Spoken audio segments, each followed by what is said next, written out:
I wanna love DC Universe Online. I played this game for 10 years, made countless friends, but in 2025, DCUO feels like death by 1,000 cuts. Confusing currency, predatory RNG systems, power creep you buy instead of earn, and design pivots that make the whole thing feel older and stingier. Let me nitpick everything that's gotten worse and why players are bouncing.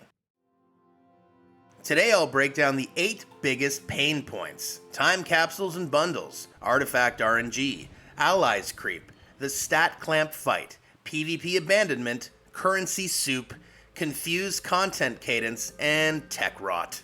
First up, let's talk about time capsules and booster bundles. DCUO's most visible feature is still the time capsule loop. Randomized boxes that need stabilizers to open, feeding a quarks vendor, and FOMO cosmetics. It's the classic loot box funnel. Spin the wheel, chase the rare, or pay the premium. New capsules and booster bundles keep cycling to keep you tugging that slot machine arm like a crackhead at a casino. Now, my nitpick is the capsule economy sits on top of the game's gear and style economy, so even if you play well, you still feel second class next to someone spinning capsules and wearing the OG plasmic. On to nitpick point 2, artifacts and seals, the fail chance progression system. Now, artifacts define your build, but they fail to rank up without cash shop seals that protect breakthroughs. That's progress gated by RNG, unless you pay to prevent the failure. Artifacts use XP plus catalysts and have breakthrough success chances at key ranks. They require seals of preservation or completion to prevent that failure. Now, my nitpick here is the horizontal build diversity becomes expensive diversity when the system punishes trying multiple artifacts. What a scam, folks. What a huge scam if I've ever seen one. Alright, let's do point number 3, allies, power creep, and favor grind. Then came the allies, another layer of progression with their own XP, ally favor, and upgrade materials or alliances. In 2025, DCUO even revamped allies, bumping costs and re-tiering some into legendary, pushing the grind even higher. Now, ally systems adds combat/passive bonuses and uses favor plus alliances. Ally uprising and favor cost promos show how costly the system really is and how often it needs sales to feel tolerable. Player reports around new legendary costs, example, Professor Zoom rank 9 favor totals surfaced with the July 29th, 2025 revamp. Now, my nitpick here, folks, is if your build needs artifacts and allies to feel complete, you're double paying in time or money. Don't be a whale, and don't be a stupider one. Come on. Wake up! Alright guys, let's go on to point 4, the endless stat clamp fight. Now, stat clamps were supposed to fix the power creep and protect older content, and it's still one of the most divisive topics in DC Universe Online forums, and videos years later show a community split between keeping it for the challenge and optionally disable it so vets can blitz through old feats, multiple long-running community debates on the clamp's impact and optionality. Now, my nitpick is, when your core progression already feels monetized, clamp on top reads less like design philosophy and more like friction to sell skips. Let's move on to point 5, my favorite point. PvP, and let's call it PvP is functionally and utterly abandoned. Ask any veteran. PvP feels deserted and unmaintained.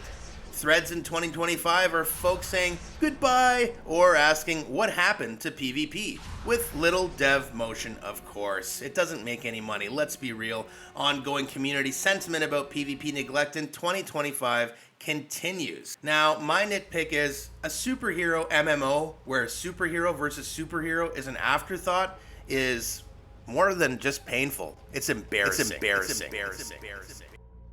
Moving on to point number 6, currency soup.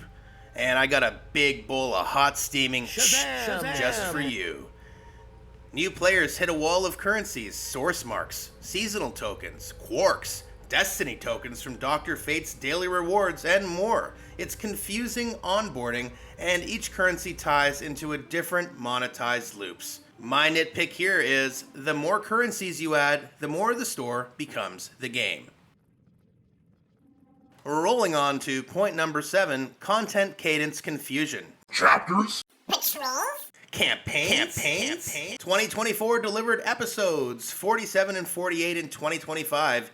DC Universe Online pivoted to Campaign 2025, a year-long track broken into 4 patrol events with Mega rewards! including artifact boosts. It's content, but it's also a meta track with buyouts. The official campaign in 2025 structure and reward list, including a rank 140 artifact pack and wolf pack tokens to buy account-bound artifacts, went up. Now, my nitpick here is when content intertwines with power rewards and buyouts, it reads like a seasonal battle pass without calling it one. Come on, guys. Now, my final point will be called 2025 and still Unreal Engine 3? Really?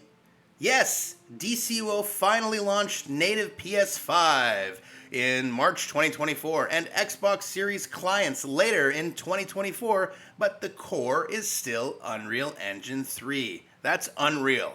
Limited visual upgrades and persistent hitches on big fights, even the press notes on how unusual the year's been for DCUO leadership in tech.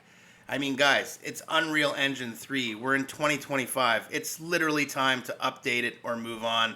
The native PS5 Xbox Series launched and leadership shakeups reported by MMO Press were out of this world.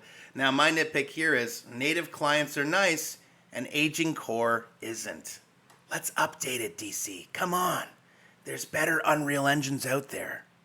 So, yeah, loot box funnels, artifact fail chance plus seals, ally creep, stat clamp drama, dead PvP, currency overload, campaign buyouts, and old tech. Need I go on? If DC Universe Online wants a second wind, it needs to put gameplay first and stop letting monetization lead design. If you agree, or you think I'm totally wrong, drop a comment. Tell me what finally pushed you away, or what would make you come back. Alright everybody, don't forget that you are valuable and you matter. This is your friend the Traveler, signing out. Smash that like button, subscribe, and tickle the little bell icon. Please.